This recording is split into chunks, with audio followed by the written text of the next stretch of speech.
noite, meus irmãos. A graça e a paz do Senhor Jesus seja com todos, amém?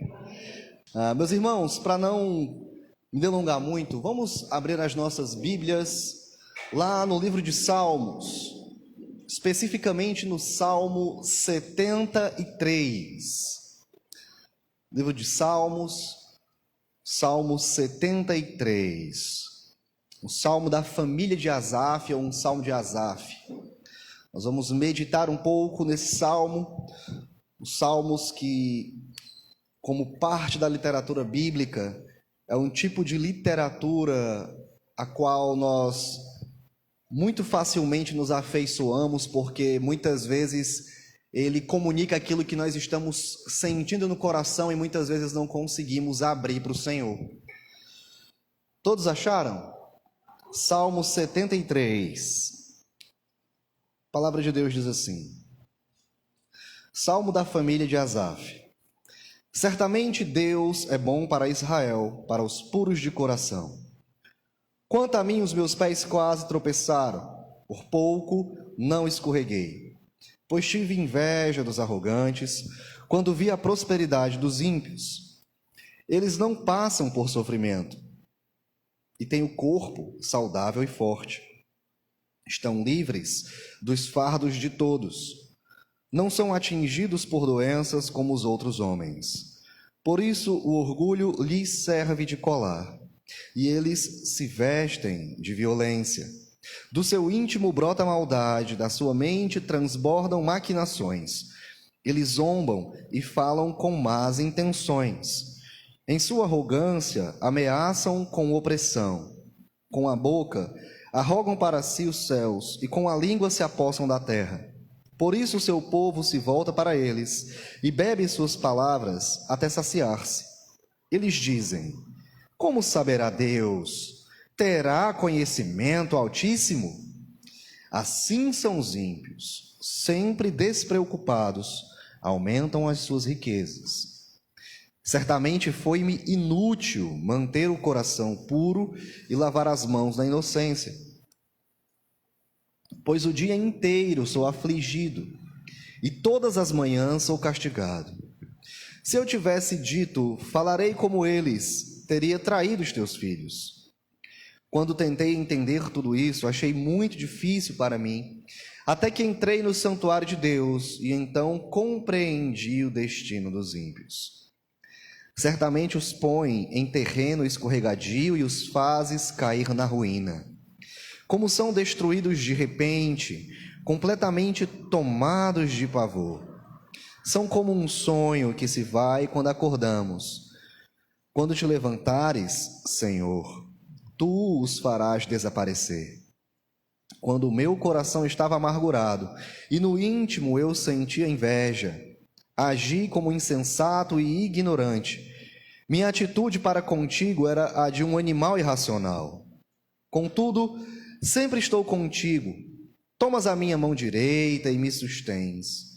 Tu me diriges com o teu conselho e depois me receberás com honra. A quem tenho eu nos céus, senão a ti? E na terra nada mais desejo, além de estar junto a ti. O meu corpo e o meu coração poderão fraquejar, mas Deus é a força do meu coração e a minha herança para sempre. Os que te abandonam sem dúvida perecerão. Tu destrói todos os infiéis. Mas para mim, bom é estar perto de Deus. Fiz do soberano Senhor o meu refúgio. Proclamarei todos os teus defeitos, todos os teus feitos. Amém? Vamos orar mais uma vez? Senhor nosso Deus e Pai, nós louvamos o teu nome. Te agradecemos por essa comunidade onde o Senhor tem salvado vidas, tem usado essas vidas para proclamar o teu reino, o teu evangelho e o nome do teu Filho Jesus. Obrigado pelo momento de cânticos em que pudemos louvar ao Senhor, à medida que também fomos edificados. Obrigado, Senhor, também por esse tempo que podemos meditar na Tua Palavra. Obrigado pela liberdade que o Senhor tem nos dado. Hoje comemora-se o dia da Tua Palavra no nosso país.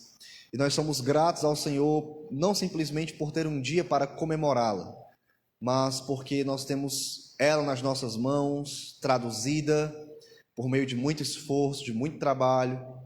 Nós a temos com liberdade para lê-la, para meditar nela, para refletir nela e por meio dela sermos abençoados pelo Senhor. E agora, Senhor, nós também temos a oportunidade de ouvi-la sendo pregada. Que o Senhor use esse tempo para transformar corações.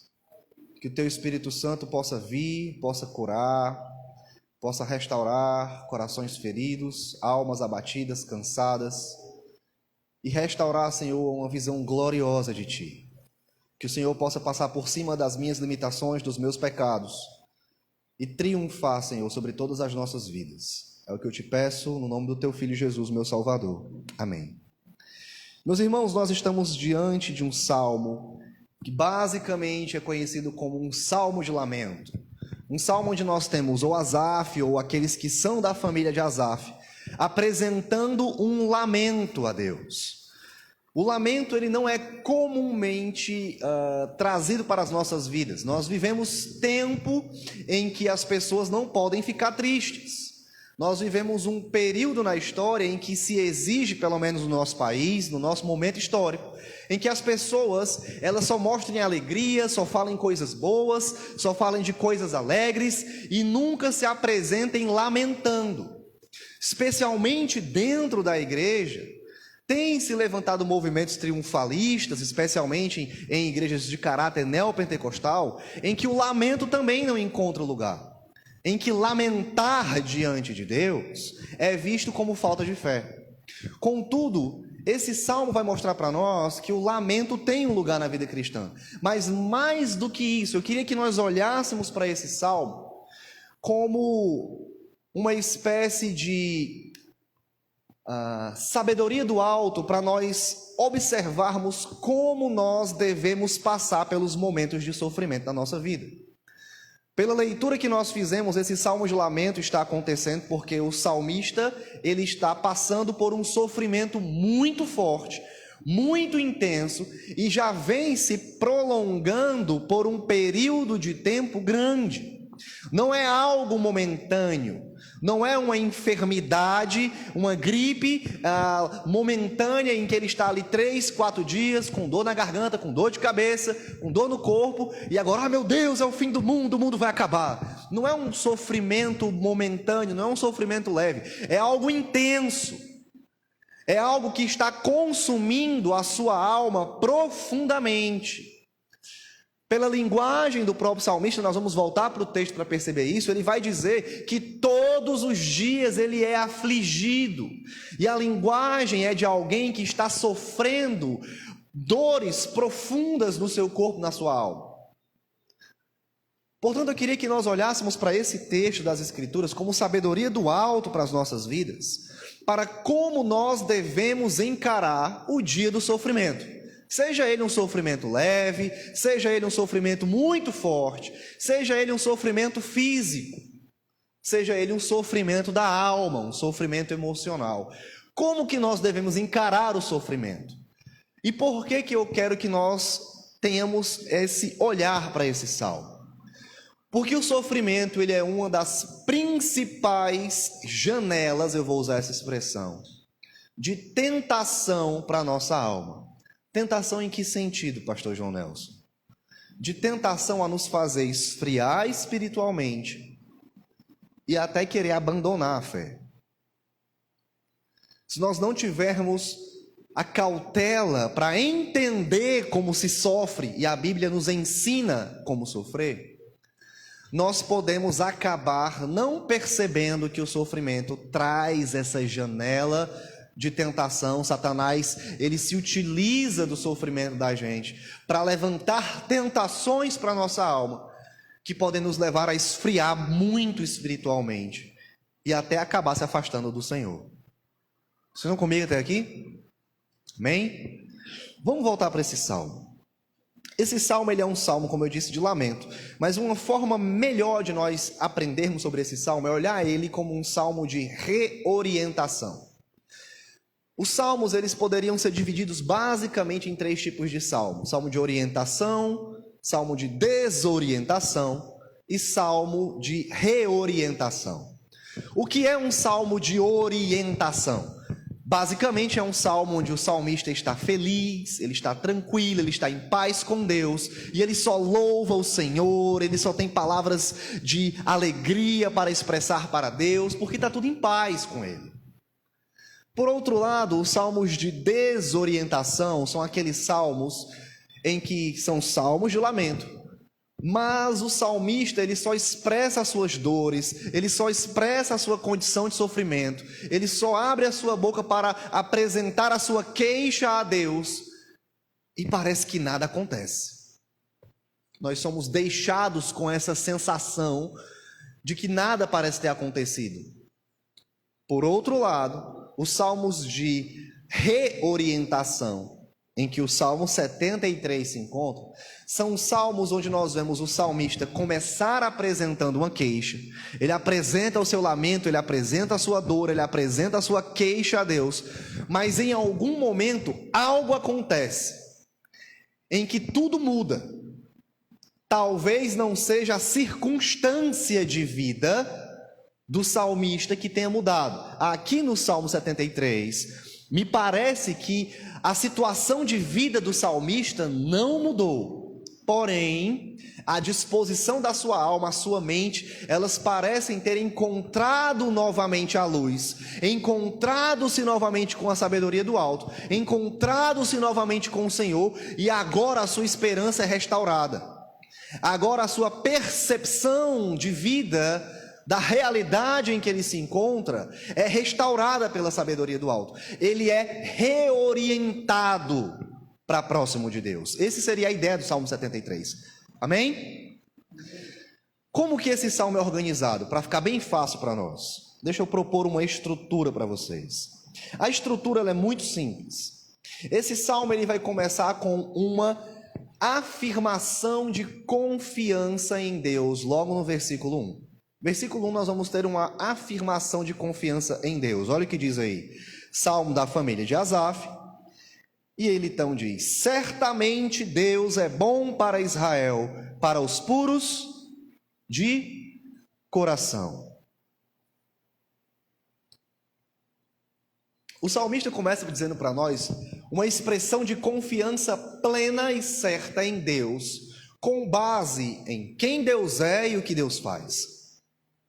Embora nós vamos ser apresentados para a dor dele, ele inicia o seu salmo, o seu cântico de lamento, a sua apresentação de queixa para Deus, com uma certeza no coração.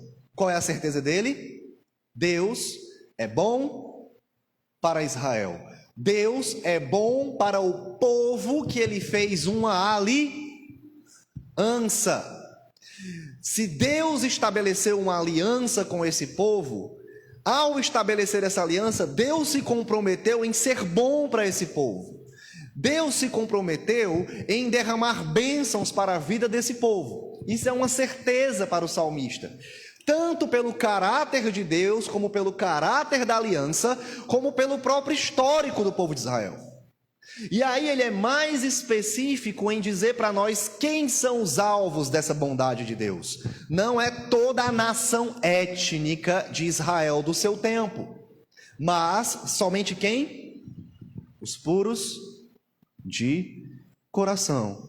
Uma outra palavra para dizer aqueles que buscam viver uma vida reta, santa, diante de Deus, fiel à aliança que Deus tinha com o seu povo naquela época, a aliança mosaica. Pastor, significa que é viver sem pecado? Não. Lembre-se que na aliança mosaica haviam dispositivos dentro da aliança para que, se alguém pecasse, pudesse apresentar uma oferta por perdão de pecados diante de Deus e ter então a sua relação contínua com Deus de santidade. Para quem Deus é bom? O salmista começa com uma certeza: para aqueles que são retos diante de Deus.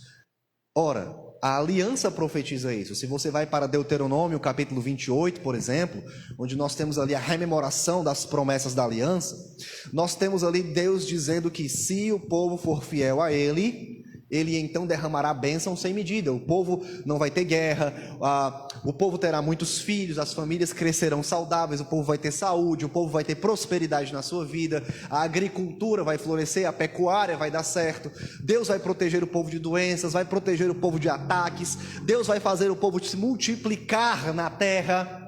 Muitas bênçãos estão envolvidas. Deus é bom para o seu povo.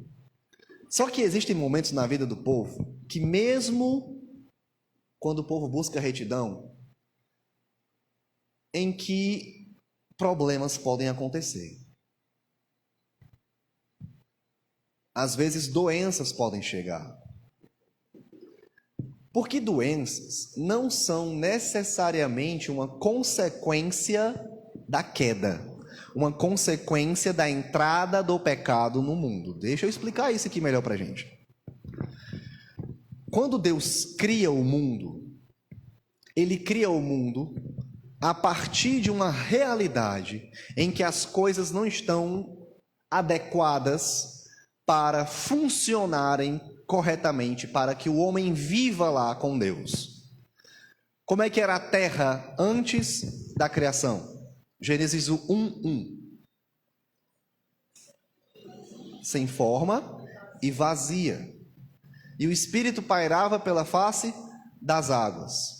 Está tudo desorganizado. A linguagem que Moisés está utilizando lá é a linguagem apologética aos contos criacionais dos outros povos.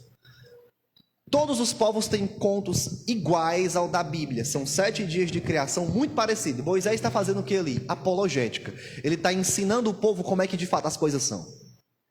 E quando Deus cria, Ele cria a partir dessa realidade de desorganização. A terra está sem forma e está vazia. Pergunta, dá para o ser humano viver num lugar desse? É impossível. Primeiros 3 dias de criação, o que é que Deus faz? A terra que é sem forma passa a ter forma. Deus separa, cria o céu, o firmamento, cria a terra, separa a terra das águas, dá limite para tudo aquilo. A terra começa a ter forma. Agora ela está se tornando habitável. Mas ela também estava, além de sem forma, vazia. Os 3 últimos dias Deus começa a encher a terra. Os peixes no mar, as aves no céu, os animais na terra, de todos os tipos. E o clímax dessa criação, para reger a criação com Deus, é o homem.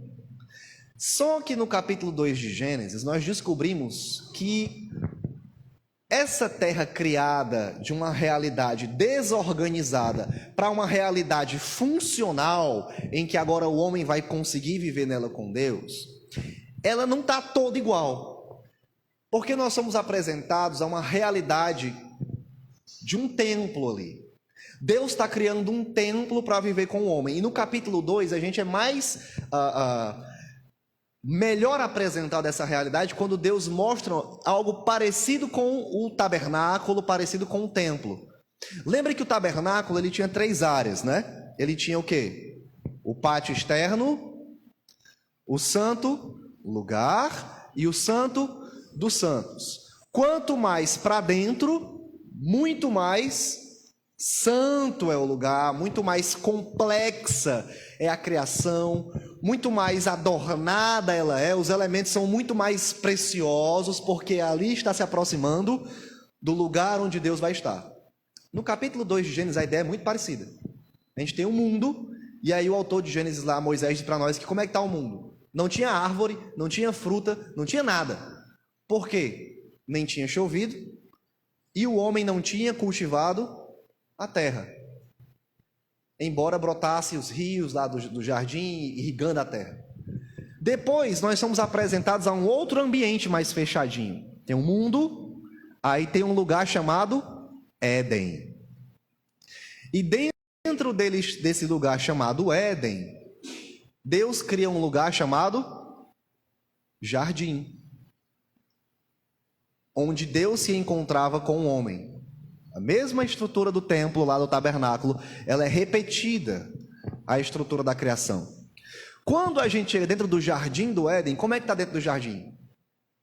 Frutas, árvores frondosas, frutas maravilhosas, tudo preparado para que o homem desfrute daquele lugar, porque já está tudo bem pronto.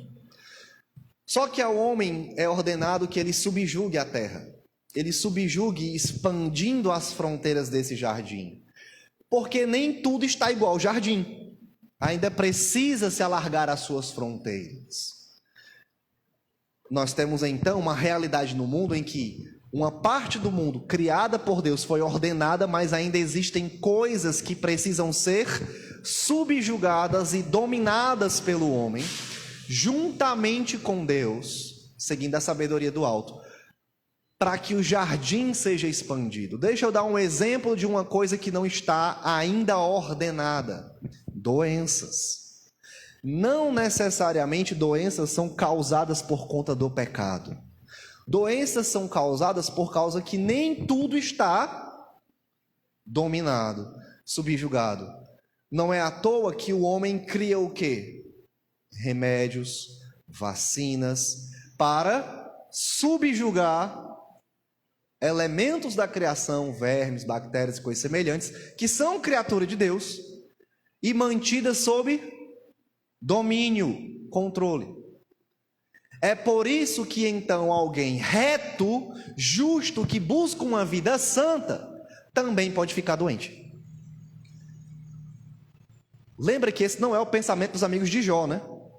Quando Jó encara a sua enfermidade, os amigos de Jó só acertam quando chegam e ficam calados. Mas depois eles começam a procurar motivos do porquê Jó ficou daquele jeito. Por que ele perdeu a família, perdeu todas as posses e ficou doente, com lepra? Resumindo os argumentos dos amigos de Jó, você tem algum pecado. Ou cometeu pecado, ou está pecando, ou vai pecar. Alguma coisa você fez de errado e está sendo punido. Mas a gente descobre que Jó não fez nada de errado, e quem dá o testemunho dele é o próprio Deus. É Deus que diz: não existe ninguém tão justo quanto Jó na face da terra. É Deus que dá o testemunho. Por que Jó fica doente? Lá em Jó a gente não entende, que Deus não responde. Mas é possível que um justo fique doente porque nós estamos numa realidade que nem tudo está sob controle. Só que Satanás não é burro. Ele se apropria dessas realidades. Ele se apropria desses momentos para tentar jogar tentações, para nos fazer enfraquecer na fé, querer se afastar de Deus, jogar a culpa contra Deus, dizer que a sabedoria de Deus é errada. Que é isso que vai acontecer aqui. Vamos voltar para o texto. Qual é a certeza do salmista? Deus é bom para quem é justo. Mas como é que ele se encontra? Vamos ver como é que está a situação de vida do salmista. O salmista parece que esfriou espiritualmente. Olha o que diz o verso 2. Quanto a mim, os meus pés quase tropeçaram, por pouco eu não escorreguei. O salmista namorou com a tentação. E, rapaz, parece que isso que está sendo apresentado para mim é verdade, e é muito melhor. Quase ele tropeça. Mas por que foi que ele ficou desse jeito? Porque ele está passando por sofrimento. Versos 13 e 14. Olha o sofrimento dele, a condição de vida dele. Certamente foi-me inútil manter puro o coração e lavar as mãos na inocência. Verso 14. Porque o dia inteiro sou afligido, e todas as manhãs sou castigado. O salmista estava passando por um tipo de sofrimento, eu não sei se espiritual, eu não sei se físico, mas a gente sabe que as duas coisas se entrelaçam, né? Há uma correlação da nossa alma com o nosso corpo, de que o sofrimento físico afeta a nossa alma, a gente se entristece, dói a alma, o espírito cansa, ou as dores da alma acabam afetando o corpo. Não dá para saber qual é o sofrimento. Não é lepra, porque ele entrou no templo. Se fosse lepra, ele tinha que ficar fora da comunidade.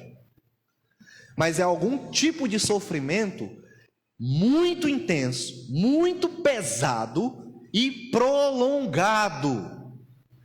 Todas as manhãs ele tem sido afligido, e esse tempo é grande. É tão grande que deu tempo ele avaliar a vida dos outros.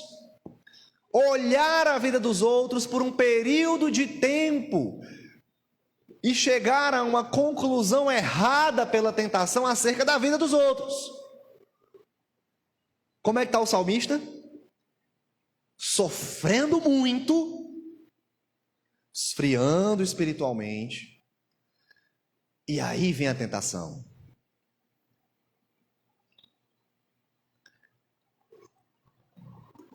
Olha o verso 3. Ele vai dar o motivo do porquê quase ele escorregou. E aqui vem a tentação se apresentando.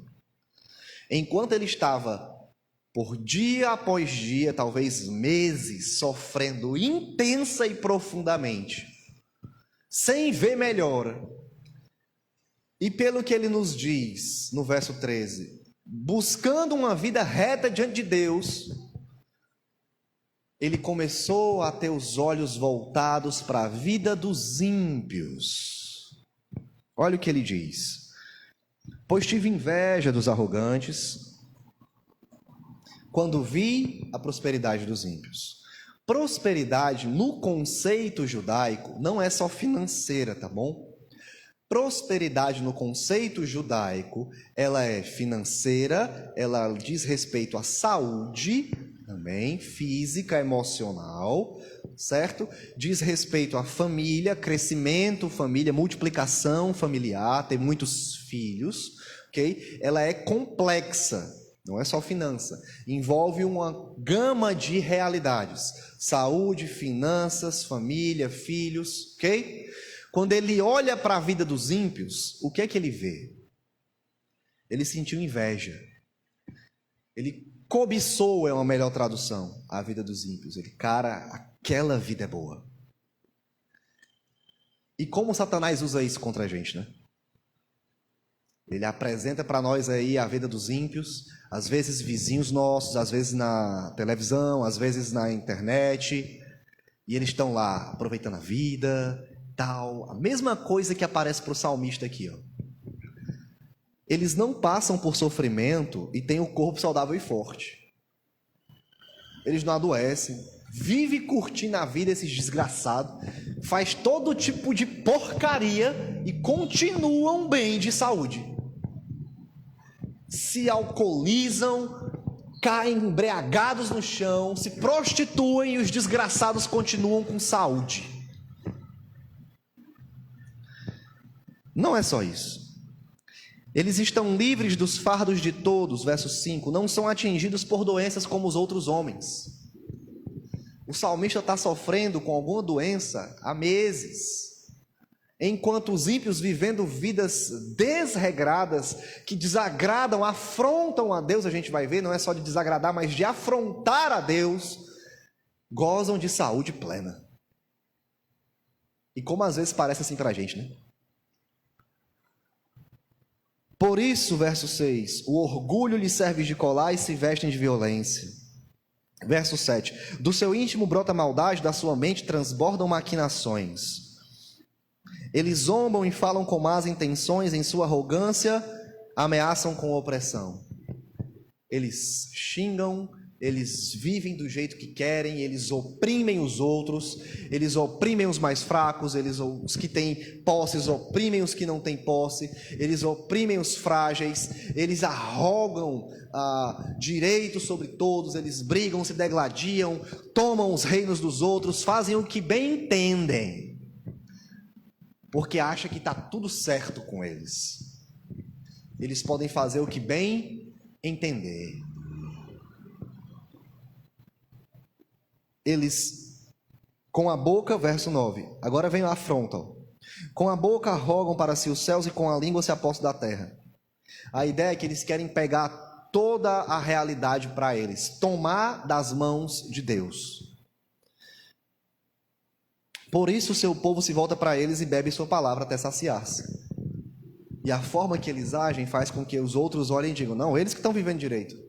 Esse negócio de igreja, santidade, de você se abster de algumas práticas, buscar pureza, buscar retidão diante de Deus, viver uma vida agradável diante de Deus, não enrolar no trabalho, não roubar no trabalho, não enganar, não se usurpar questões, não se prostituir, não beber até cair no chão alcoolizado.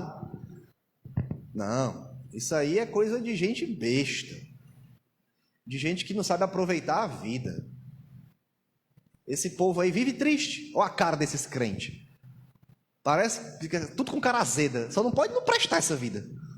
Olha os ímpios aí, tudo felizes. Curtindo a vida, enrola os outros, rouba, mente, faz todo tipo de tragédia, de coisa impura, de coisa errada. Tá todo mundo bem, todo mundo com saúde, todo mundo vivendo bem. Esses caras que sabem como viver. É eles que sabem aproveitar a vida, não os crentes. Essa é a conclusão dos ímpios que veem esses outros ímpios. E é ou não é assim? Quando você chega para um ímpio e vai tentar falar do evangelho para ele olha para a vida dos ímpios e diz: cara, mas aquilo que é diversão. Eu vejo os meus amigos, eles saem para beber até cair, se divertem, riem e se prostituem e não estão nem aí para negócio de casamento. Trai a esposa trai o marido, bota os filhos no colégio o dia inteiro para se livrar dos filhos. Quando não estão no colégio, estão com babaca para poder aproveitar a própria vida. Não estão nem aí, mentem se precisa, enrola no trabalho, rouba, engana, é desonesto. E estão tudo vivendo muito bem, super alegres. Eles é que são legais. Ser crente não é legal. Eles ainda dizem assim, verso 11: como saberá Deus? Tem conhecimento o Altíssimo? Eles vivem de tal jeito e falam assim no final: e Deus lá sabe de alguma coisa? A gente continua vivendo essas vidas do jeito que nós queremos. Alguma vez Deus fez alguma coisa com a gente? Não. Estamos todos vivos, estamos todos bem e Deus não faz nada. Deus lá existe, cara. Isso é criação da cabeça de homens. Isso é carência paterna. Isso é ilusão. Religião é perda de tempo. Se for a cristã, né? Se for qualquer tipo de religião, aí eles veem um valor religioso ali, alguma coisa. Deus não julga ninguém. Se é que Deus existe, Ele é amor e ama todo mundo, e vai todo mundo para esse céu aí que você acha. Que Deus não é preconceituoso. Deus não julga os outros. Ele não está nem aí, a gente pode viver como quiser. O salmista olhou para esse tipo de vida e, diante de um intenso e prolongado sofrimento, ele cobiçou. E aqui nós temos uma oração honesta diante de Deus, revelada para nós. Isso é uma conversa particular com Deus que foi entregue para o povo, para que o povo aprenda a ser honesto com Deus também. De chegar ao momento de dizer: não, Senhor, realmente, eu estou cobiçando aquela vida. Eu preciso de ajuda, Senhor. Eu preciso entender de novo aquelas velhas verdades que o Senhor uma vez trouxe ao meu coração, porque aquela vida está muito atraente. De que adianta eu buscar pureza enquanto jovem, se os meus amigos estão tudo curtindo? Eles parecem tão mais felizes. De que adianta eu não roubar ou enrolar no trabalho, ou mentir para agradar meu chefe, se eu perder o emprego? Não vale a pena ser reto. Os outros lá só crescem na empresa, e eu? Não vale a pena ter um casamento sólido, fiel, buscando o bem do meu cônjuge, se todo mundo trai, e está todo mundo aí feliz do mesmo jeito, até se apregou agora relacionamento aberto como alternativa. Às vezes a gente tem que ter a honestidade do salmista de chegar para Deus, confessar: Senhor, meu coração está cobiçando, eu preciso de ajuda. A conclusão do salmista, no verso 12, ele diz: esses são os ímpios, não estão nem aí para nada e continuam enriquecendo, continua se dando bem. O verso 13 é o clímax da fraqueza na fé dele. No verso 13 ele diz o quê? Certamente que me foi impuro guardar o coração. Não vale a pena servir a Deus. Eu sirvo, eu busco retidão e eu sofro. Eu encontro dificuldades, eu encontro batalhas. A vida é cheia de lutas. É melhor jogar tudo para o alto. Como isso já passou no meu coração. De olhar para as lutas, para as batalhas, para as tempestades e dizer assim: Senhor, não vale a pena não. De olhar para minha esposa e dizer: meu amor, não vale a pena. Não vale a pena servir a Deus, não. E ela, amor, sabe que está errado, né? Eu sei. Eu estou confessando o meu pecado. Eu estou confessando a minha dor, a minha tentação.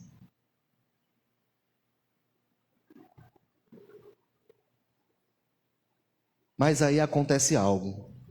A partir do verso 15, ele diz: Senhor, se eu tivesse agido assim como eles, falado como eles, teria traído o teu povo. Ele sabe que ele não pode ir. Deus segura o salmista ali no limite da sua apostasia.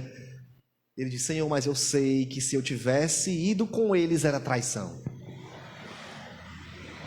Eu estaria errado. Verso 16 ele diz: quando eu tentei entender tudo isso, eu achei muito difícil. Como é que posso eu buscar retidão, buscar servir o Senhor e tenho que encarar tanta aflição na minha vida? E esses desgraçados que servem ao diabo, gozam de plena saúde emocional, saúde física, são prósperos financeiramente, enriquecem, afrontam a Deus e continuam vivendo bem.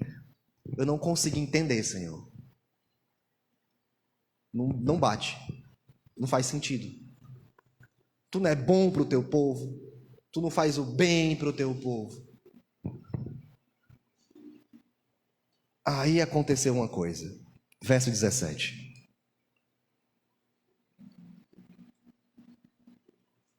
Até que ele foi ao lugar onde está o centro da ordem, onde Deus se comunica com o seu povo, onde Deus entrega a sua palavra ao seu povo, a sua sabedoria ao seu povo. Verso 17 diz: até que entrei no santuário de Deus, e então compreendi o destino dos ímpios. Quando lá ele chegou, e ele foi ouvir o Senhor, buscar a sabedoria de Deus, ele entendeu: peraí, lembra lá do Salmo 1? Qual é o destino dos ímpios? Os ímpios são como palha jogada ao vento. O caminho deles Deus abomina. Olha o que ele aprende sobre os ímpios. Verso 18: certamente os pões em terreno escorregadio e os fazes cair na ruína. Eles serão arruinados. O destino deles não é eternamente prosperar. Haverá um ponto na história em que tudo que eles acham que construíram, em que todos esses bens, essa riqueza, essas alegrias que eles construíram, será arruinada. Como são destruídos de repente, completamente tomados de pavor. Eles são como um sonho que se vai quando acordamos.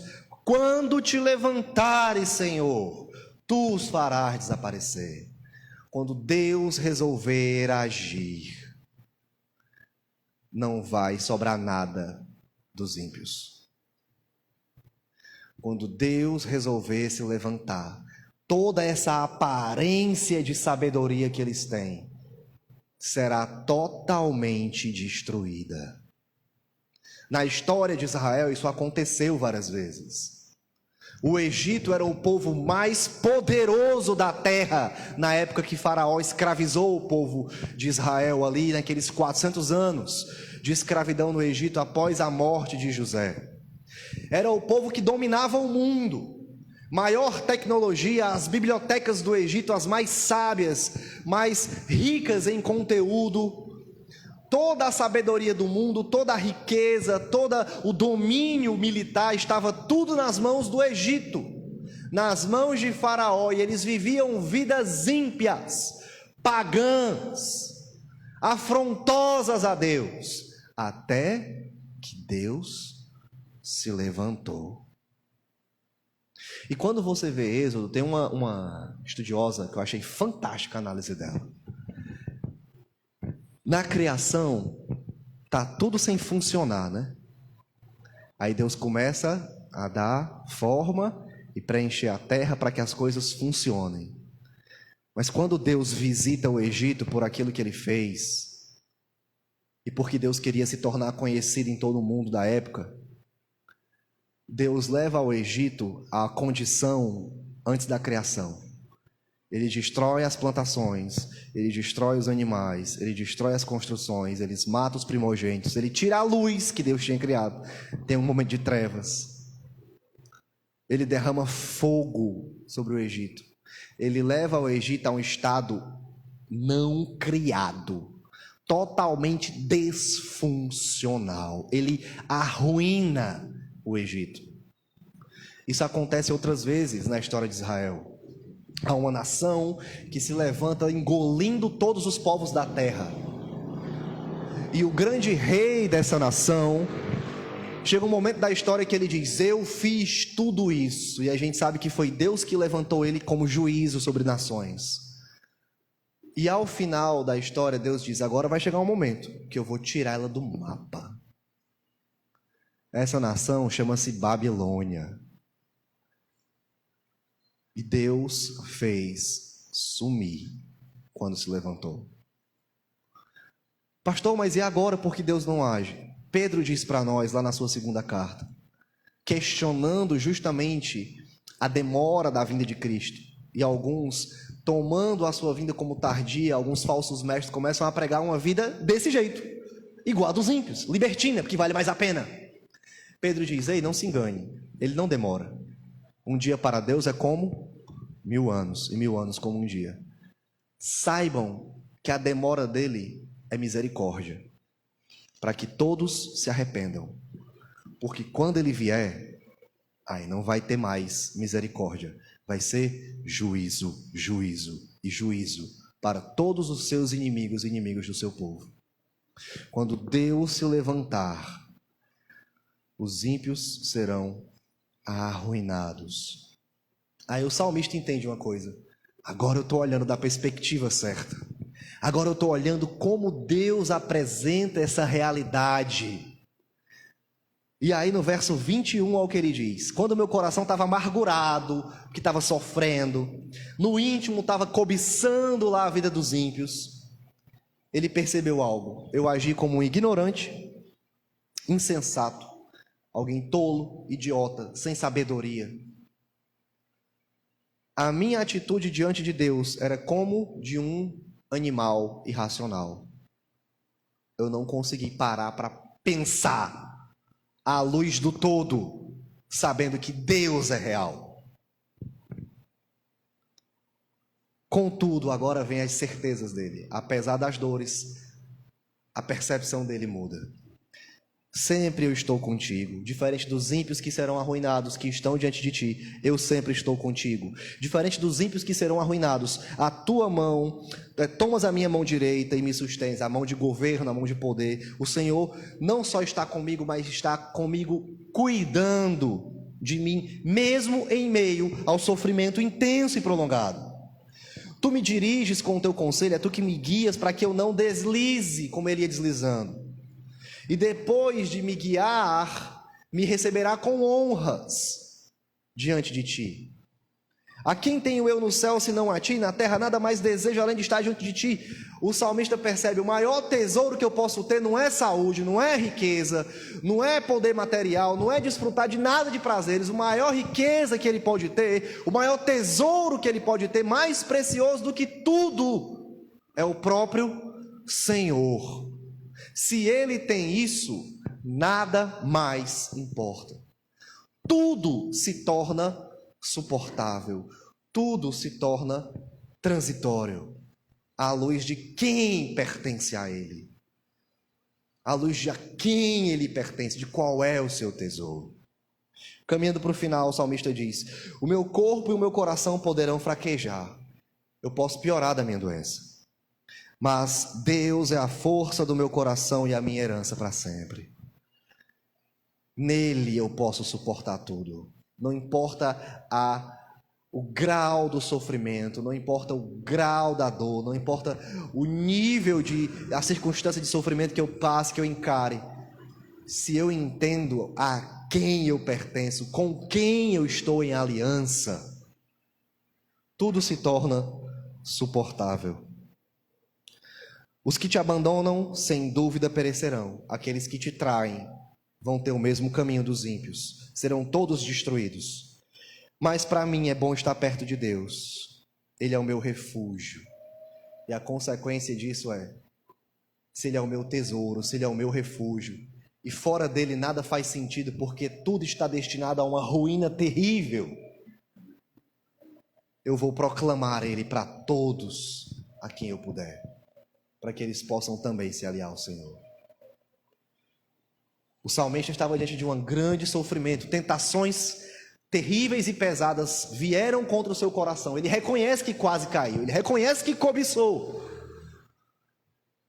Mas quando ele se encontrou com Deus, quando ele olhou para a palavra dele e entendeu à luz do todo essa vida, aí ele percebeu, não existe nada mais precioso que o Senhor. Se eu tenho Ele, tudo eu posso encarar, tudo eu posso suportar. Basta eu me refugiar nele. É por isso que eu vou proclamá-lo para todos aqueles a quem eu puder. Amém? Deixa eu trazer algumas lições rápidas para nossas vidas, meus irmãos. Sei que o tempo está um pouco adiantado. Eu pretendo ser rápido. Algumas lições que a gente pode tirar desse texto para lhe ajudar a aplicar ele ao seu coração melhor, para você refletir durante a semana também. Primeira lição é: se você estiver encarando sofrimento agora, seja qual for ele, ou se você vier a encarar sofrimento, tenha cuidado com a sua mente. Tenha cuidado com a sua mente. Os seus pensamentos, por causa da carne que ainda está presente em nós, e Satanás vão tentar engolir você. Eles vão tentar aproveitar essa oportunidade para tentar fazer o que você esfrie o máximo possível na fé, para tentar te arrancar de Deus. E aí, como é que você cuida dos seus pensamentos? Primeiro, avalie-se os seus pensamentos para ver se eles condizem com o que é real. Observe se aquilo que você está vindo na sua mente, aquilo que você está pensando, realmente condiz com a realidade. Ah, está tudo acabado, agora não tem mais sentido, não vale a pena. Será que esse pensamento catastrófico de fato condiz com o que é real? A Bíblia diz que das circunstâncias mais improváveis, Deus transformou realidades. Tempestades acabam. Compare, avalie seus pensamentos. Olhe com as Escrituras para ver se eles têm relação de fato com a realidade.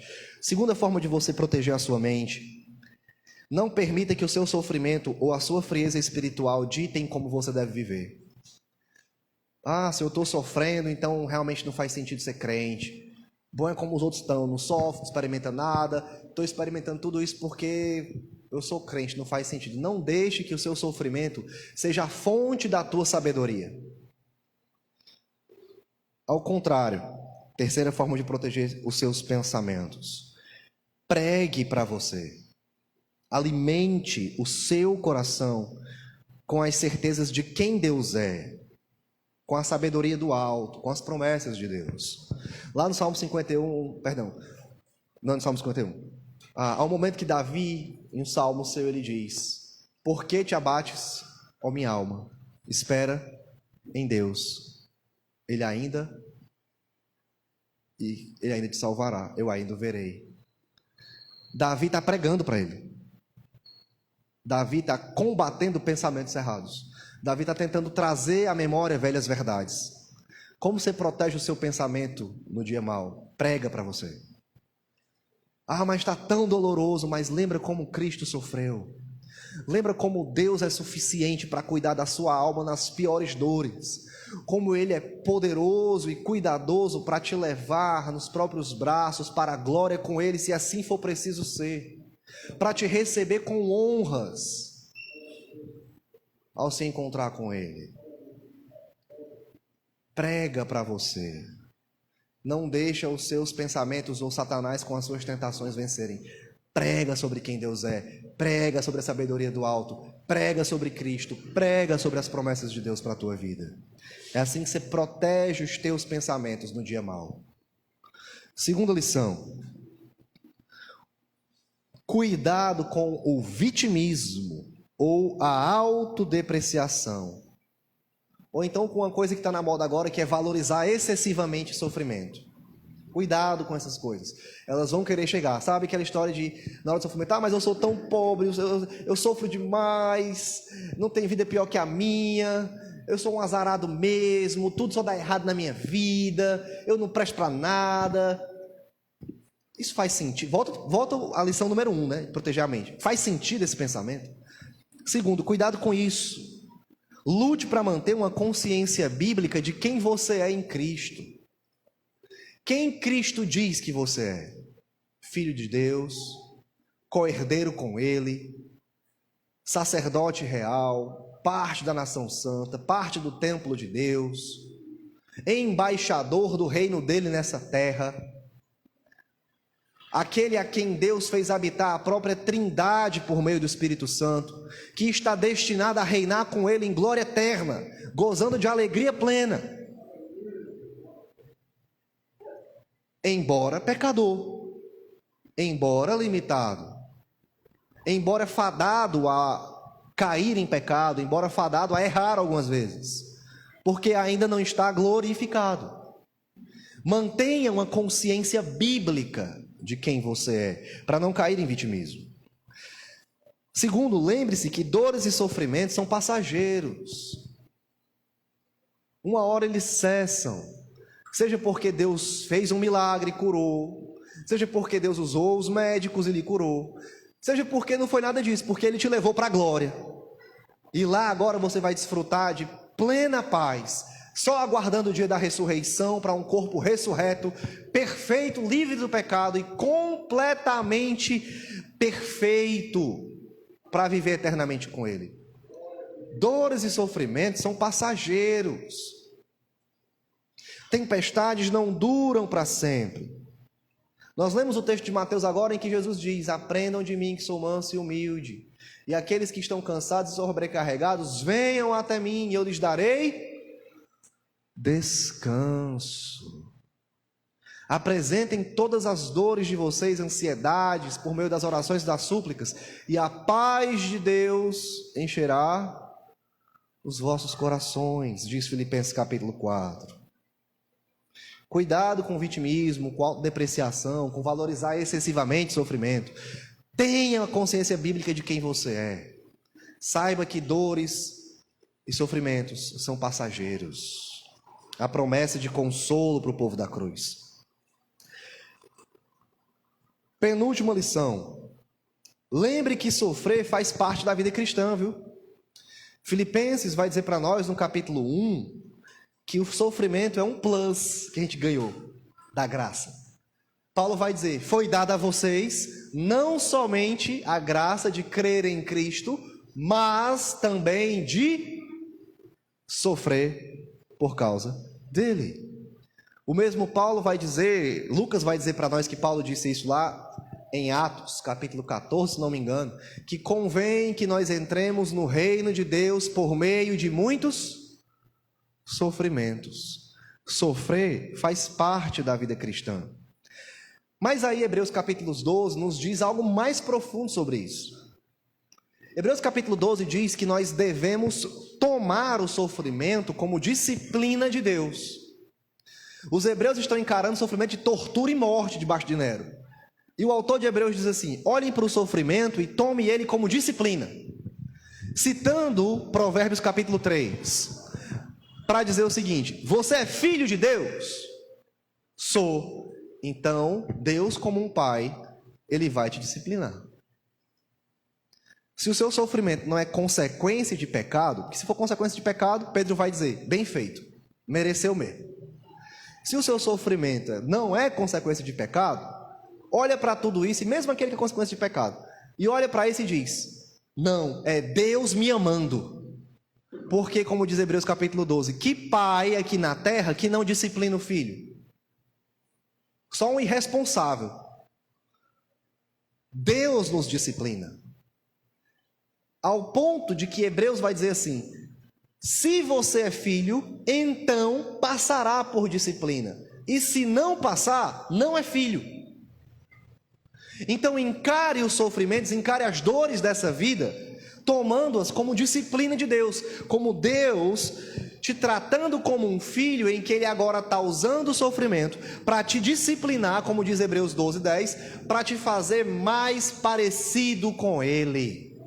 Hebreus 12:10 diz para nos fazer participantes da sua santidade, para nos fazer mais parecidos com Jesus, para que nós olhemos para essa vida e desejemos, não, aqui não é minha casa é com Ele, é quando Ele vier, então o meu desejo é que Ele venha, que Ele traga de vez o seu reino, consume a sua glória, consume o seu reino de vez, estabeleça a sua eternidade gloriosa para eu viver com Ele, porque é aquele reino que eu pertenço, é de lá que eu faço parte.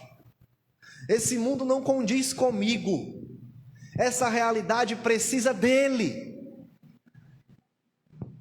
Eu preciso então ser mais parecido com ele. Lembre que sofrer faz parte da vida cristã.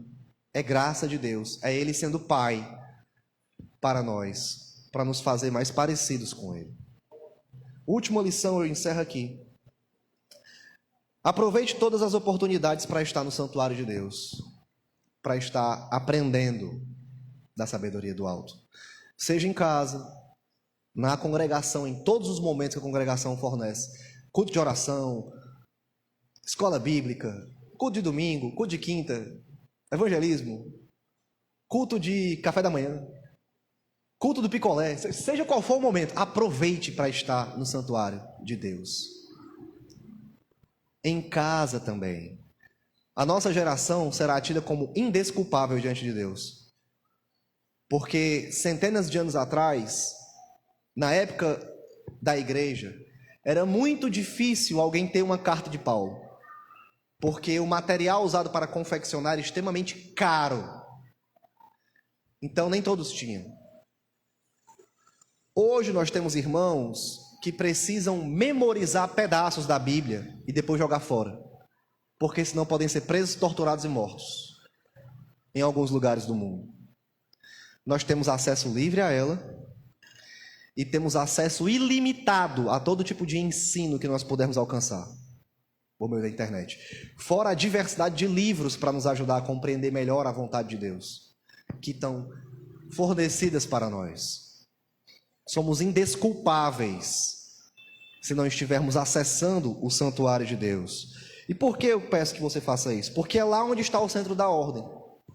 Foi lá onde o salmista descobriu o que de fato é real, como que as coisas verdadeiramente são e serão no futuro, como que as coisas devem funcionar, o que é que agrada a Deus, o que é que Deus diz, se fizer assim me agrada e é assim que vai ter a minha bênção para funcionar.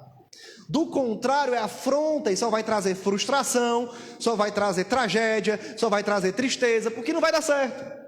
Embora tenha aquela alegria momentânea do pecado, pouco tempo depois é uma alegria que se esvai e volta toda aquela angústia existencial.